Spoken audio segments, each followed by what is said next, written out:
Hey, welcome to our YouTube leadership community. I would love to know where you're watching from. Just drop it in the comment section. I'm watching from wherever. And as you're telling us that, I want to intro our talk for today and tell you if you're leading anything, this will be one of the most important talks that you ever hear, but I promise you, you're not going to want to hear it.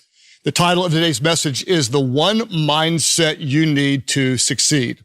Now, no matter where you are, you're going to feel like I'm stepping on your toes. And just so you know, I'm stepping on my toes too. What I want to do is preface this by telling you that some of what I'm going to say today may sound critical or judgmental, but I promise you, I am not criticizing or judging.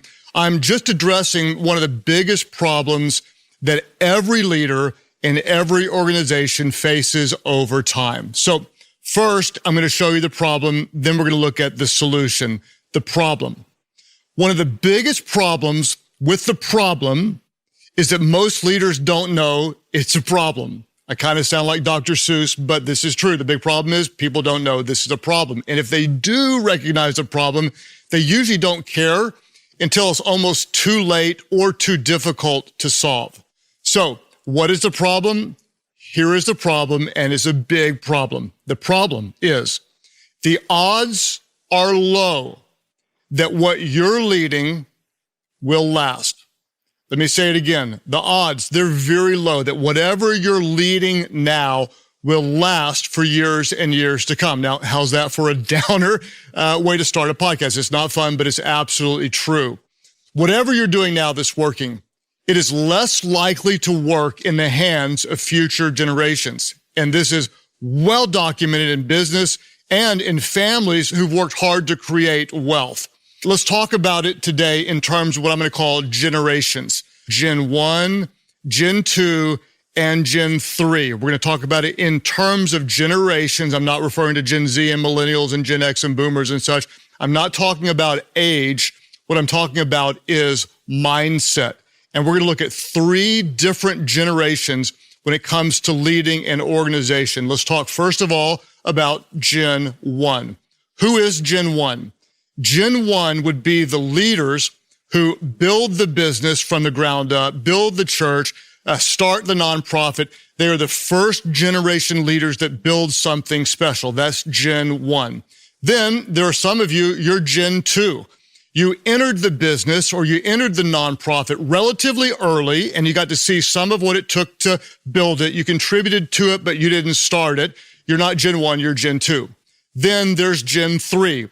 Over time, most people in most older organizations are Gen 3 or Gen 4. They entered late, and they didn't have the blessings of seeing what it took to actually build the organization. Gen 1 starts it, Gen 2 comes in a little later and appreciates it. Gen 3 comes in even later and doesn't necessarily understand what it took to get there, but they come in with a lot of blessings. Now, why are we talking about this? What is the problem? Well, the bad news is that only 12% of businesses make it to the 3rd generation. I want you to think about this. Whatever you're building today, the odds are very, very low that your business will even survive to the 3rd generation of leaders. And it gets even worse in the 4th generation. Only 4% of businesses make it to the 4th generation. And that's why I'm not happy to tell you, but I'm telling you, the odds are low that what you're leading will last. The same is true with families that create wealth. Generally speaking, wealth disappears by the 3rd generation and is gone forever. Now, I'm a pastor. I don't lead a business. I lead a church. And the good news for those of you that are pastors is that churches tend to last. They're really hard to kill. Even some of them that probably should be gone, they just kind of hang on forever. That's the good news. The bad news is that most don't tend to thrive for multiple generations. They don't. What typically happens is a church will start and it will thrive under a founding leader for 10 or 12 years, and then it tends to flatten out or even decline over time. So if the odds are against us, what are we going to do to defeat the odds? What I want to do to give you kind of a foundation is I'm going to ask you 2 questions, and then we're going to go into depth to increase our understanding. 2 questions. Question number 1 is this. What generation are you? What gen are you? Question number 2 is, what generation do you want to be? because I'm going to try to help you understand that you actually get to decide. I'll try to illustrate it from a family perspective. You might say, as a Groeschel, which gen are you? And I would say it depends on my starting point of measurement. For example, my name, Groeschel, it's actually a German name. It should be pronounced Groeschel. And if you said, what gen are you? Well, of all the Groeschels I've known, I'm Gen 3. I knew my dad and I knew his dad, and so I'm Gen 3. Of those that are living now, because my dad recently passed away, I'm Gen 1. So which gen am I? Well, it depends on your starting point. And what I want to show you, and I hope that you'll become Gen 1 in several areas of life. You might be Gen 1 as a Christian. You might be the first committed follower of Jesus in your family, creating a spiritual legacy. And so you are a Gen 1 believer. Or you might be the first one in your family to go into ministry. So you're Gen 1 in ministry. Or you might be the first one to graduate from college. You're Gen 1 in education. Or you might be the first not to divorce in your family. You're a Gen 1 marriage, creating a marriage legacy. You might be the first to break a long line of addictions in your family. You're Gen 1 sober. You might be the first to be debt-free in your family. You're Gen 1 in wealth creation and distribution, creating a culture of generosity. You might be Gen 1 somewhere. And I'm honored by the grace of God to be Gen 1 in all those areas that I just mentioned. And this is what I want you to understand is the great thing about Gen 1 is that you get to decide. You get to choose which gen you are, because it's not just about when you enter, but it's about how you think. So what I want to do is talk about how you think. Let's talk about the qualities, or what I might say, the mindsets of the different generations. And I just want to say that these are not absolutes. They're not absolute rules, but they are generally true. And there's strengths of all gens and there's weaknesses of all gens. And so let's talk about it. To be frank, Gen 1 has more strengths than Gen 3. And it's not Gen 3 fault. If you're Gen 3, I'm not throwing stones at you. The reason why Gen 3 has fewer strengths is because it's the natural trajectory of those who haven't experienced the blessings of knowing why or how something grows. Another reason why Gen 3 has fewer strengths is, honestly, it's a failure of Gen 1.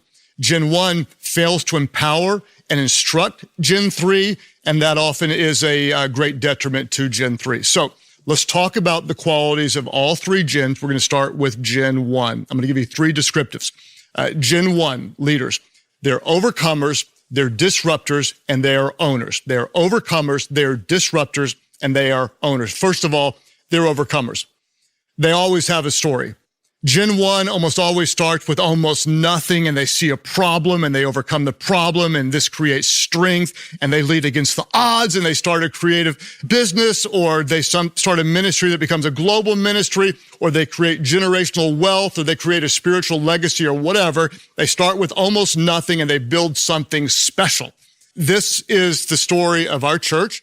In 1996, Amy and I started with no people, no money, no building, no resources. And over years, by the grace of God, we created, and the help of other people, a special ministry. Now, we visited one of our campus launches. Just to give you context, we now have 45 different churches in different states around the U.S. And so we went to the first weekend, grand opening weekend of a new church launch, and they were meeting in a building that was already built. It was debt-free. There was a full staff, 7 staff members on the first weekend that all had full benefits. And there were tons of people from other Life churches in other cities there to help them. And they had 1,500 people on the very first weekend. And a Gen 3 staff member came up to Amy and me and said, "Oh my gosh, we're so glad you're here to see what it's like to start from the ground up." And we looked at that 3rd gen staff member and just smiled and said, "Bless your heart." Because I'm thinking to myself, you have no idea what it's really like to start with nothing. And here they are, really excited we get to see what it's like from the ground up. This is just the way we are in Gen 1. We're overcomers. We accomplished a lot, started a lot, took a lot of risk, and often are maybe more proud of it than we should be. That's just kind of the downside of it. They are overcomers, and they're also disruptors. Gen 1 disrupted the status quo. They are mavericks. They're innovators. In the church world, this sounds kind of crazy, but back in 1996, when I didn't wear a tie to preach, I was a maverick. When we had drums in the church, we were heretics. When we did dramas and videos in the church, that was unheard of in the 1990s. When we went to church services on Saturday night, that was crazy. Multi-site hadn't been done before. Video teaching was outlandish. Free resources in church online was mind-blowing to people back then. Gen 1, they're overcomers and they're disruptors and they are owners. Gen 1 embraces an ownership mindset. Now, this is almost like a whole nother podcast. We might talk about it a whole nother time, the difference between an owner and an employee mindset, but there are so many. If I were going to try to summarize it, I'd say it this way, that owners think higher, see broader, and care deeper. They think higher, they see broader, and they care deeper. And I could give you 100 examples of the differences between an owner mindset and an employee mindset. Perhaps the best and most simple one would be this, that employees tend to think about what's best for them, and owners obsess about what's best for the organization. It's a totally different mindset. Now, we know the upside. They're innovators, disruptors, overcomers, and they're owners. The downside of Gen 1 is this. Gen 1 is vulnerable to getting stuck in the past. For example, I pastor churches, and I might go see a church that's like a 40-year-old church, and they say, the worship is amazing. Gladys tells me this, and Gladys is on the tambourine. The worship is amazing. And I'm thinking, actually, Gladys loves it and nobody else. Like they're so stuck in the past, but they loved what they were doing 40 years ago, and so they love it today. And Gen 1 leaders, of which I am one, we can be slow to change because in our mind, we earned the success, and we can be very confident and sometimes to a fault. So, two downsides of Gen 1. Gen 1 is vulnerable to getting stuck in the past. And the second thing is this, that Gen 1 has a hard time letting go. And we don't even need to really explain this because we've all seen it too many times. Gen 1 creates it and then holds on to it and doesn't know how to let go. This is important for Gen 1 leaders. And I want to just say this to Gen 1 leaders. What Gen 1 does or doesn't do determines the potential success of future generations. Let me just say it again. Whatever Gen 1 does or doesn't do, if we trust, if we empower, if we educate, if we delegate, if we believe in those coming behind us, then we can help them be successful. But if we don't, if we think we know it all and hold on to it and do it the way it's always been done, then we will undermine the potential for success in future generations. What Gen 1 does or doesn't do determines the potential success of future generations. Why? Why do we end up here? Well, Gen 1 creates something worthy of success, and Gen 1 inadvertently makes it more difficult to continue on. We tend to try to hold on too tight. So let's summarize. Gen 1, they're overcomers, they're disruptors, and they're owners. The best quality of Gen 2 is that Gen 2, they are protectors. They're protectors. What do we know about Gen 2? Well, they didn't start the organization, but they generally entered early enough to appreciate the sacrifices and the price that Gen 1 paid. So I'd say it this way. Gen 2 appreciates and respects the sacrifices of Gen 1. They saw it firsthand, and they admire what it took to build. So because they respect it, Gen 2 feels responsible to preserve and protect what's built. Let me say it again. Because they respect it, they're going to try to protect it. Now, why do they feel responsible? Well, Gen 1, when Gen 1 created something, Gen 1 had nothing to lose, and so they took all these kind of risks. But Gen 2 actually has something to lose because there's something very, very special, and they didn't build it, so Gen 2 is generally afraid they're going to mess it up. Gen 2 is generally, they're typically more risk adverse, and this can be a problem because the fastest way to kill success is to try not to fail. And too often, Gen 2 tries not to fail. So, quick summary, Gen 1, they're overcomers, they're disruptors, they're owners. Gen 2, they are protectors. And this isn't going to sound kind, and it's really not, but it's true. Gen 3, they're squanderers. This is the norm. Gen 3 usually blows it, but I want to say very, very clearly, it doesn't have to be this way. And if Gen 1 and Gen 2 leads well, Generation 3 can exceed all that Gen 1 and Gen 2 did, and that is our goal. So the qualities of Gen 3, to no fault of their own, they started on third base. They came in when the organization was built. They always had the benefits. They always had the resources. And here's the downside. Gen 3 has always had the benefits of success without creating the success. They didn't develop the muscles, and they didn't have the failures, and they didn't learn all of the good lessons through all of the hard times. Now, there's an upside, and the upside is that Gen 3 has massive opportunities. For example, at our church right now, like if you're on staff and you're Gen 3 and you want to create something, there's almost no excuses. Like you've got resources and you've got talent, you've got people with experience, like you can do something special. The downside is the trajectory of Gen 3 drifts toward entitlement. The trajectory, just because the way it is, they think, well, this is mine and I deserve it. And the trajectory of Gen 3 tends to drift toward entitlement. And again, I just want to say, it doesn't have to be this way. And I'll give you kind of a personal example to help you see how this might play out in your organization. When it comes to vacations, I was the guy that grew up and had to walk uphill barefoot in the snow both ways, whatever. So that's one of these stories, but I'm going to tell you one of those stories. When it came to vacations as a kid, I remember one that my family took, and I loved it. We stayed in this cheap motel that had a trampoline, and we floated the river, which was free. It was a blast. And I remember telling myself as a kid, I'm going to always take my family on vacation. So I promised one day I would do that. And so we did it. And in the early years, our family didn't have much. We had 6 kids, and there was a family from the church that blessed us with a free condo in Steamboat, Colorado. And so every year I'd preach on Sunday, and we'd get all 6 kids in the van. We'd drive 14 hours to Colorado. We'd have to stay in a hotel. So we'd get one hotel with one bed.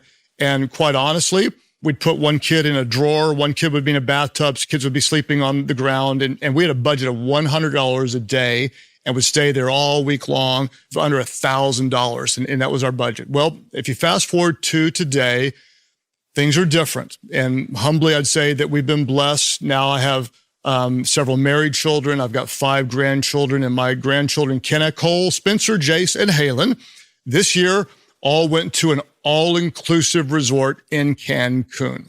And here's what they call me. They call me Pops. I'm Pops, and to them, Pops pays. In other words, to no fault of their own, they just assume that families go on vacations every year.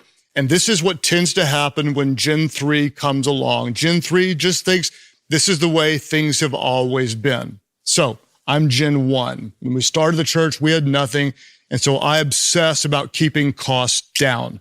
And I am thrilled beyond measure that we can now pay well and give benefits and retirement and reimburse mileage and generous time off and such, and on and on and on. But to be honest, a couple of years ago, when a few staff members complained about the gifts that we gave them at a staff retreat, you're going to have to hold me back.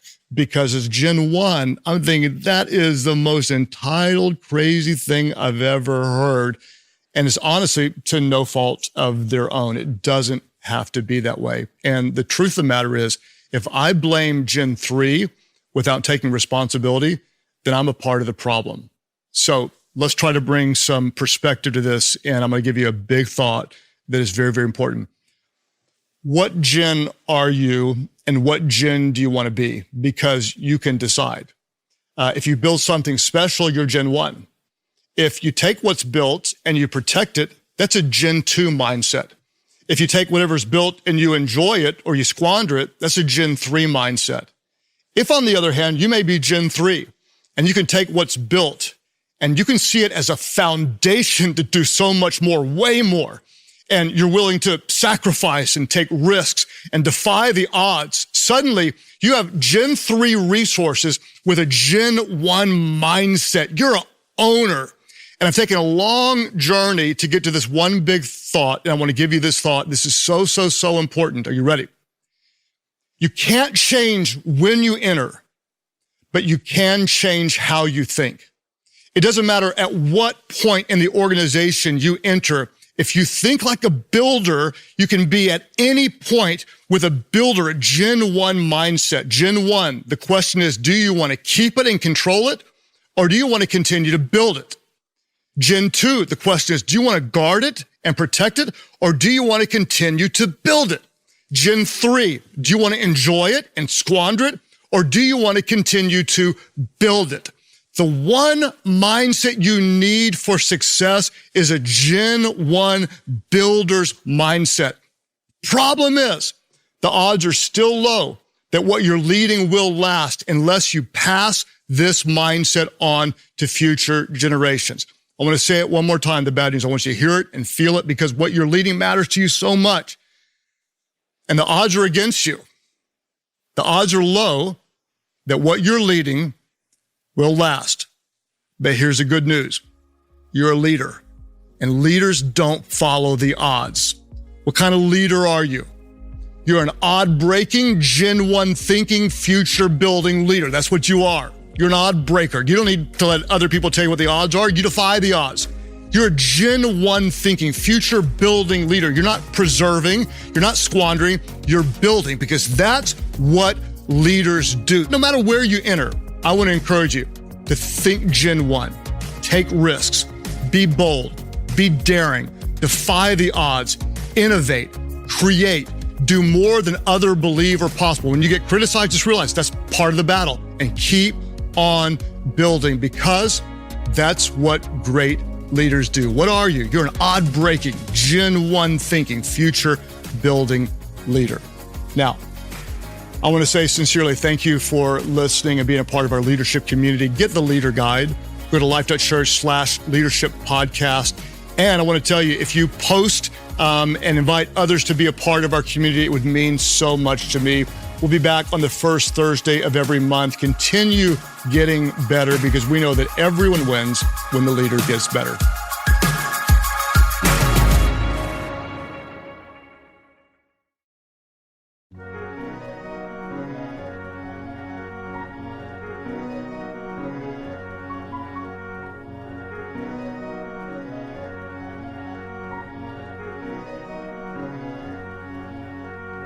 Thank